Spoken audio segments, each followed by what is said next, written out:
So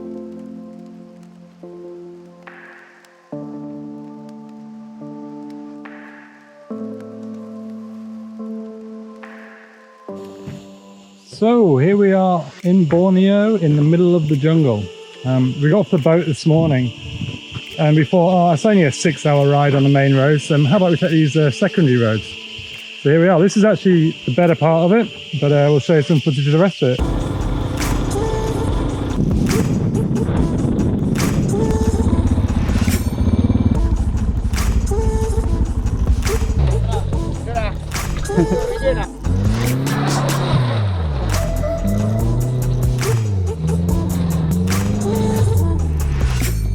Push up the hill there.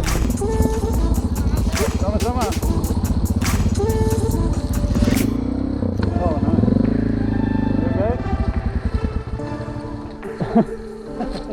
You okay? Okay? You alright? Yeah. Ah.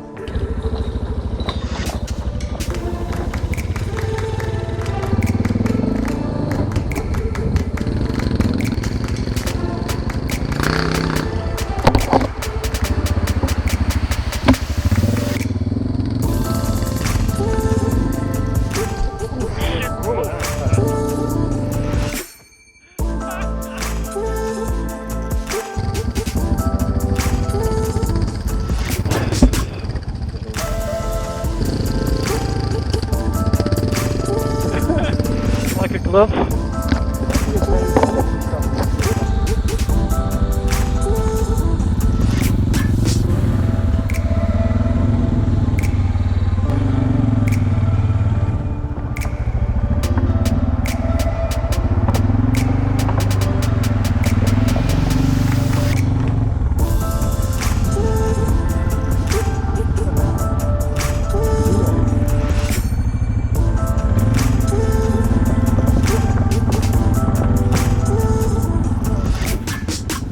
Oh shit, that one's not good.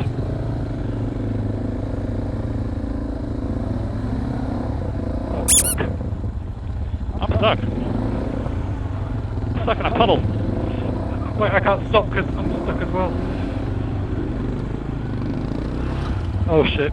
Both stuck. I can't get off my bike either. I'm edging. How are you? This guy's going to show us how it's done, isn't he? So his bike does weigh about a third. Maybe less than a third of ours.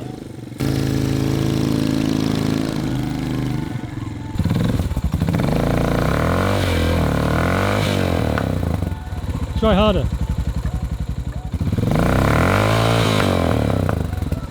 Okay, I think you're stuck. I think I'm stuck. That might be right. Let's just go back to normal. 1, 2, 3. 1, 2, 3.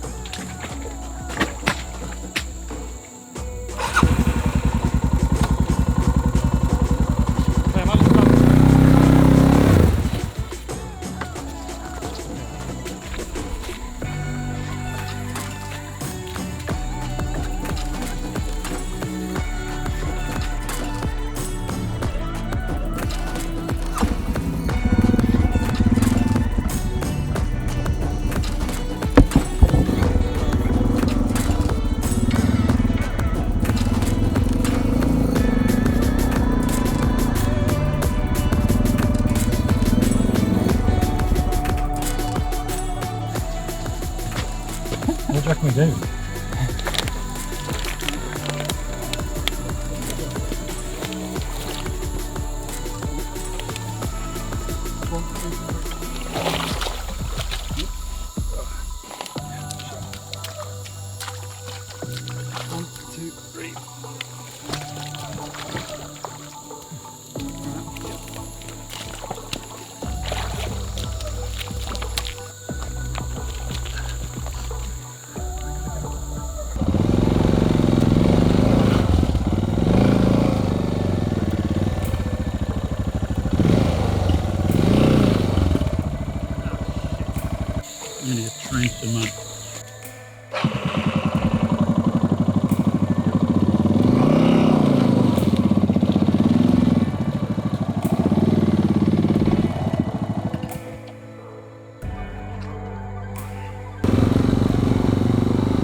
Whoa!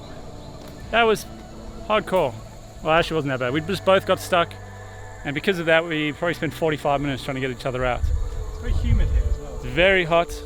Managed to get mine out somewhat okay, but then James is just, there's no way of doing it by hand. So we had to tow him out. First time we've ever done that. And it works. Hey. The result.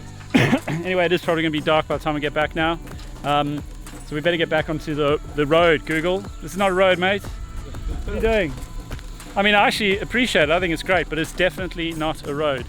Okay, so let's just explain where we are. This morning we got off the ferry from Sulawesi and we decided to take this little jungle route towards Banjarmasin. That's where things got a little bit hairy, but we were really enjoying it until this happened. It's very hot. I didn't bring enough water. And I feel very faint. So I need to lie down. That's probably the most intense single track we've done, I reckon. Yeah. Yeah. But it's a Google road, so don't stress. Bike's doing well.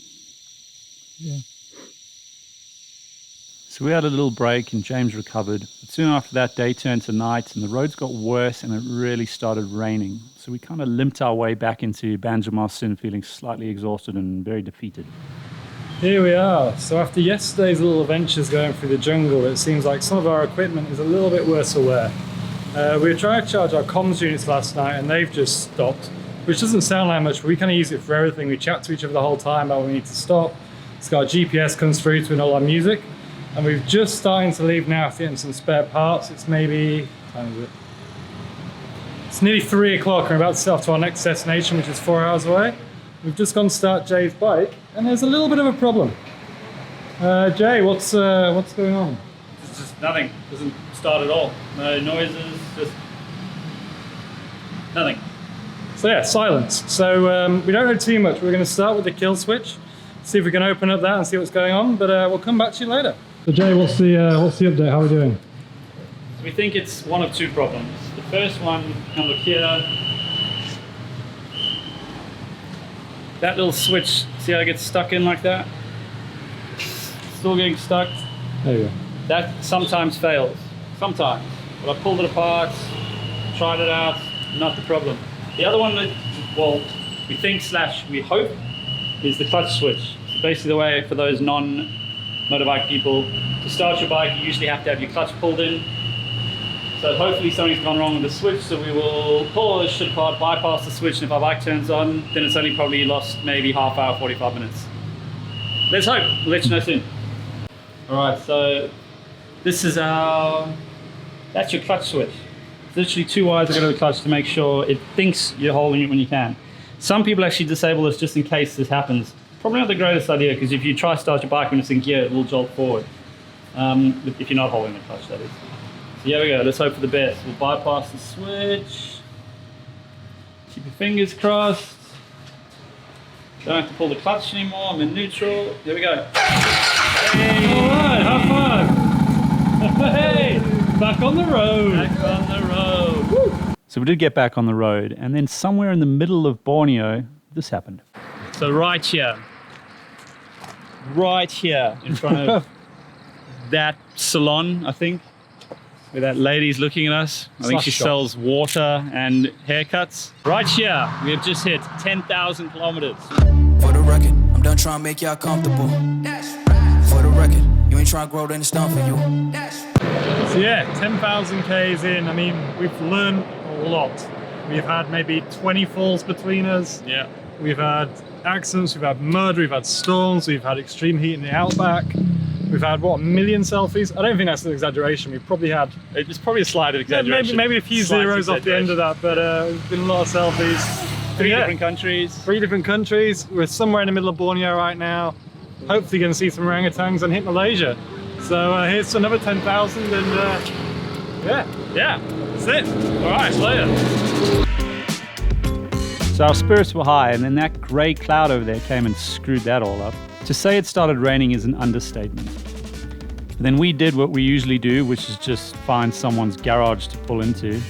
And then the Indonesians did what they usually do, which is offer us coffee and refuge from the rain.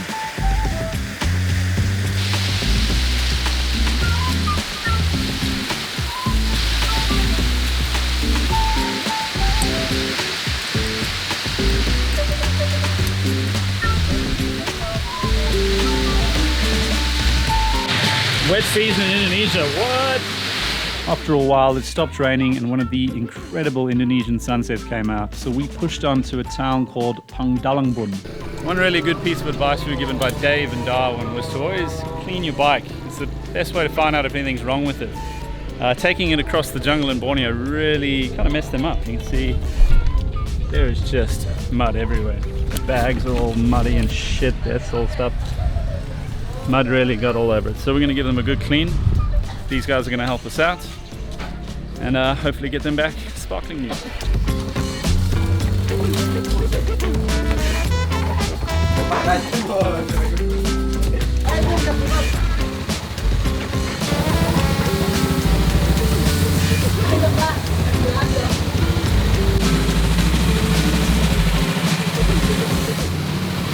What were you saying? Looking really forward to lubing my chain later. Get quite excited. I really don't think our bikes have ever been this clean, even before we left. From Pangdalangbun, it was just a small hop over to Kumai for our next adventure. Good morning! What a morning it is. It's been a good few days, you know? So I just gotta climb over a few things. It's been a good few days. We had that amazing but very difficult day through the jungles of Borneo. Then yesterday we found some guys to completely clean our bikes and they literally look brand new. So we've had a productive day yesterday, and then today, what are we doing today, James? Well, today, because we have had such a stressful time, we thought it'd be nice to romantic 3-day cruise through into Tanjung Puting National Park. So hopefully we're gonna find some orangutans. So this is our home.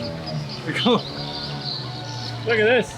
There's 4 staff for us 2. So we got a cook, we got a captain, we got a captain's assistant, and a guide. And we just got these 2 chairs here.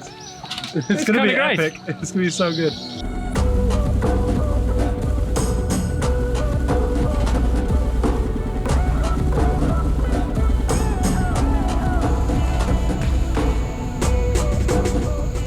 So we've just got to the jungle.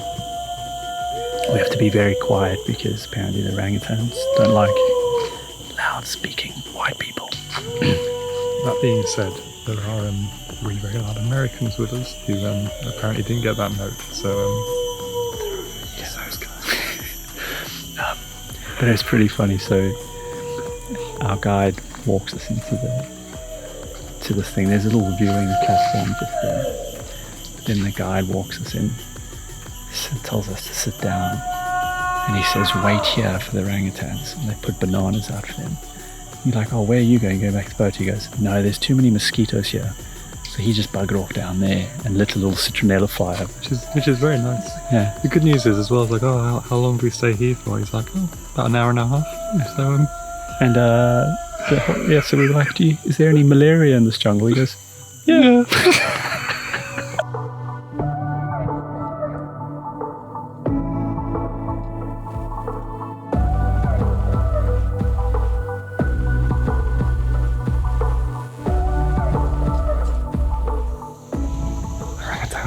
We have now spotted about 4 or 5, and they're coming over for the bananas.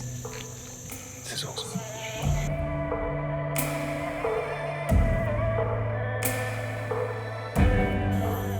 Jay, I've got a snack for you. It's kind of like a lychee. Apparently it's not native to the area, but villagers used to live here. It's quite sweet. I just tried one. It's really nice. give it. Yeah, no, it's good. You just open it up. It's like a lychee. You've eaten one of these things? Yeah. Well, here we go. If I die, video evidence, this is James's fault. I'll delete it. Probably. Alright. It's a little bit sour. A little bit sour. Holy shit.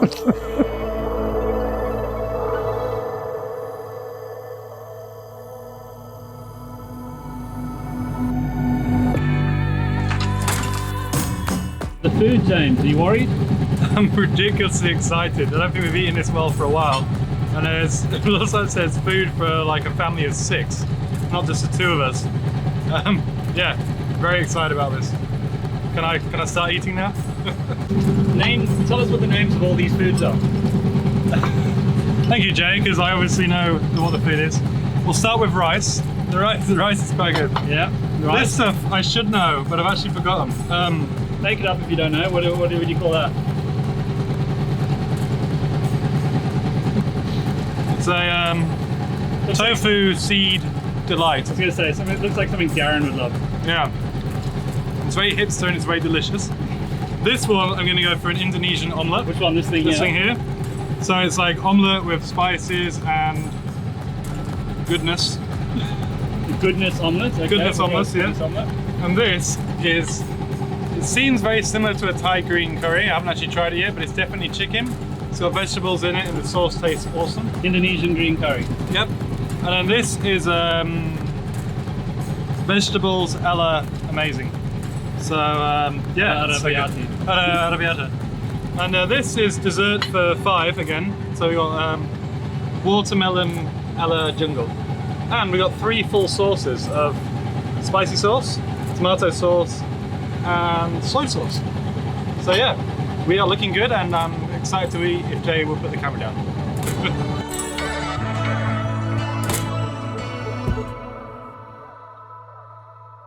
So we had these grand plans to get out of Pangdalangbun and start heading towards the Malaysian border. But as we've learned a lot, plans change. So we're here in Borneo and we just finished seeing the orangutans. We're riding along and Jay just saw this little blue dot flying in the sky. And we had no idea what it was, but it turned out it was a guy called Tony from New Zealand just flying around. There he is. Here's Tony. Hello, I'm Tony from New Zealand. And Tony was flying around on his little Yamaha 250F. So we stopped and said hello and he just gave Jay a quick go around. It's a little bit different to our bikes. Yeah, so now I'm going to take a over 200 kilogram DR650. He's going to try to get some backflips maybe a bit there. Oh yeah, watch this.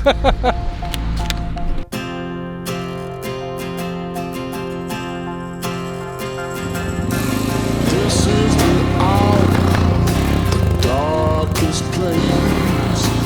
Dante's Inferno, the devil's maze. It's a good world. Good world going bad.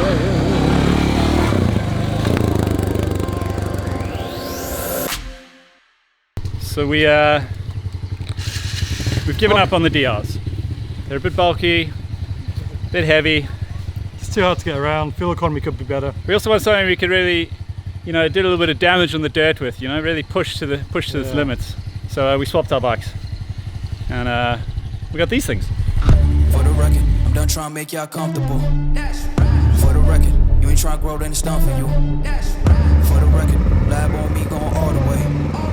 For the record, ain't trying to link, no time to waste. For the record, for the record, for the record, for the record, for the record. Whoa, hold the music. That was a lot of fun messing around on those little bikes, and on this trip a lot of good stuff happens. But if we only included the good things, it would be a bit unfair, and unfortunately something bad happened.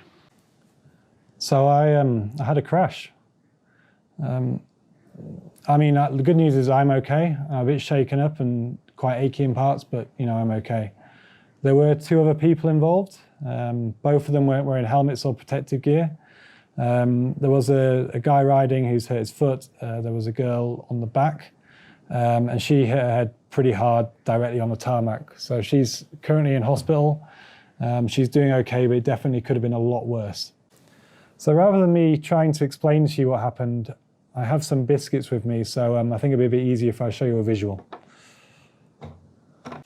So this biscuit at the front will represent myself, the one behind Jay, and this one over here is the Indonesian couple with the traffic flowing this way in 2 lanes.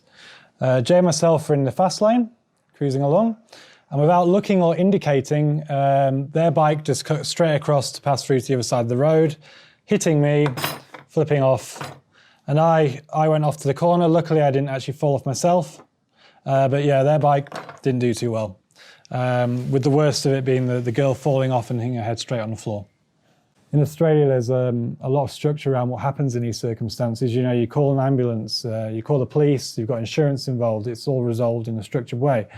Whereas in Indonesia, it doesn't really work like that. The girl we had to put in a car to take her to the hospital, there wasn't an ambulance we could have called. The police take a very hands-off approach. What they kind of do is detain both bikes and let you guys organize it or resolve it. And then once that's happened, they'll give you the keys back. And yeah, people don't have insurance, or at least for motorbikes anyway, so that's also out the window. I actually spent quite a lot of the day today in the police station. Luckily, we had Tony and his partner to help us. And because they lived there a while, they actually had some friends in the community as well who were able to come down to the police station and also help, which was a huge godsend for us. Yeah, it was very complicated because, police weren't speaking in English. They acknowledged it was the guy's fault. He wasn't wearing a helmet. It doesn't look like he had a license. He didn't indicate and he wasn't looking when he turned. But, it still doesn't help the fact that the accident happened and, someone's in hospital at the moment. It just goes to show how quickly things can change. We're having a great day riding. We've just been to the jungle. And then, yeah, things just, in a blink of an eye, just change. Luckily, no one was seriously injured, especially the, 2 people not wearing helmets. But even for myself as well, I had all the gear on, but I easily could have broken a bone. My bike could be a write-off, and that could be trip over for me. So I suppose, yeah, it does just hit home how quickly things can change. It's all part of the journey, I guess, and it just reminds you have to concentrate a lot, and, on a journey that we're doing, accidents will happen. So I've actually just got back from the hospital now. We went to see the girl, and to be honest, I was shitting myself because last time we saw her, she was, on the ground, knocked out with blood around her head, and we didn't really know what to expect. The good news is she's okay. She has some stitches in her head, and she's clearly quite shaken up, but she had her family around her. She was sat up in bed, and if anything, the mood was quite positive in the hospital. There was no hard feelings towards us, and they actually wanted some selfie pictures with us, which was very awkward for Jay and myself, but yeah, we're just happy she's okay. What actually ended up happening is we agreed to pay for her hospital fees and any medicine she might need afterwards to make sure she's okay. And we also had to give some money towards the other guy's bike. It's a bit of a joke, really, because everyone acknowledged it was his fault, wasn't my fault. But, in the grand scheme of things, as long as she's okay and we can move on, that's the biggest thing to us. We're actually just waiting for a phone call from the police station now to say that I'm able to go collect my bike, and that should be the end of it. It is a bit of a messed up scenario, but you know what? It is what it is. We're in their country, and this is how it works over here. So in the grand scheme of things, it's not a big amount of money, and it could have been a lot worse. I'm just happy that everyone's okay and we can move on. Hopefully get the bike back and continue our trip and put it all behind us. Okay, so after the better part of 2 days, we're back at the police station again, and we hope it should be all right. But I think James is going to go get his keys. I can't film in there, so I'm just going to let him do his thing.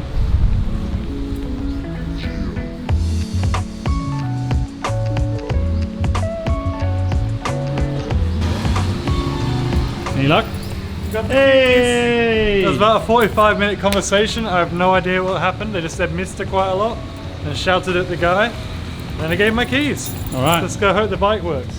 To be honest, the bike's actually doing pretty well. You can see the main impact was right here. So that's the paint of the other bike there. But it looks like the tank's held up pretty well. It is wobbling quite a lot, so I might have a look at a later date just to make sure the screws are okay. It just says how strong these tanks are, because the other guy's tank was a metal tank, it had a huge dent in it. And this one, it's got some big scuffs and some paint on there, but it's actually holding it pretty good. The other thing, the handlebars were a bit bent, but I've kind of aligned them already just with my hands. You can see the metal's bent on there, and it's actually snapped so this is for my aftermarket. I've got an electronic speedo, and this is the speedo. So at the moment I don't actually have any speedo on the bike. The rev counter works because that goes to the spark plug, so that's fine. And on one of the brake cables, it does look like there's a bit of a kink in there, but the brakes are still working and there's no leaks. So I think we're pretty good. Yeah, obviously the indicator's broken, and this bracket's fully twisted round as well. But we can have a quick play with that. It shouldn't be a big problem. I needed new indicators anyway, so it's not the end of the world. Okay, so after an unexpected 2 days in Pangdalangbun here in Indonesia, we've managed to fix James's bike, and we need to get on the road. But we couldn't have actually done what we needed to do without these guys. These guys really, they're being a bit shy at the moment. But seriously, they've been heroes for us over the last 2 days. I mean, firstly, just letting us stay in their house. It's got luxuries we haven't had for a long time: aircon, hot showers. We had a few beers, which we barely had any, and yeah, helping me out of the accident we had. Seriously, you guys have been lifesavers, so we really appreciate it. It's been like a home from home, so. No, right, it's been a pleasure meeting We you. can't thank you enough. We're gonna get on the road for a lovely 9-hour ride, so So that's it. That's pretty much the end of this video. You know, we spent the next 2 days rushing up to the Malaysian border. And with that comes the end of our time in Indonesia. Now this is an incredibly large country and we only just scratched the surface of it, but we did fall in love with every part of it. And we are taking back some incredibly fond memories, especially of these. Selfie! Selfie. Okay. Selfie!